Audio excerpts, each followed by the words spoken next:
ఈరోజు చూశాను స్ట్రెంత్ అంతా కూడా. టీడీపీలో ఉన్న నేను ఆత్మీయ సమావేశం అంటే 100 మంది కూడా వచ్చేవాళ్ళు కాదు. ఇది నిజం నేను చెప్పేది, తూర్పులో ఎస్పెషలీ. సో నేను అదే 100 మందిని పోగు చేయడం అంటే మా గద్దె రామ్మోహన్ గారికి చాలా గగనం అయిపోయింది. సో ఒక 20-25 మంది వస్తే చాలా గొప్పగా ఉండేది పాపం. మళ్ళీ దాంట్లో కూడా అన్నీ ఒక్కొక్క నాయకుడు, రకరకాల నాయకులు అనమాట. ఈరోజు చూశాను స్ట్రెంత్ అంతా కూడా. టీడీపీలో ఉన్న నేను ఆత్మీయ సమావేశం అంటే 100 మంది కూడా వచ్చేవాళ్ళు కాదు. ఇది నిజం నేను చెప్పేది, తూర్పులో ఎస్పెషలీ.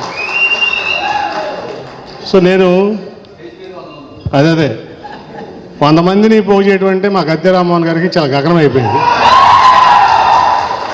సో ఒక 20-25 మంది వస్తే చాలా గొప్పగా ఉండేది పాపం.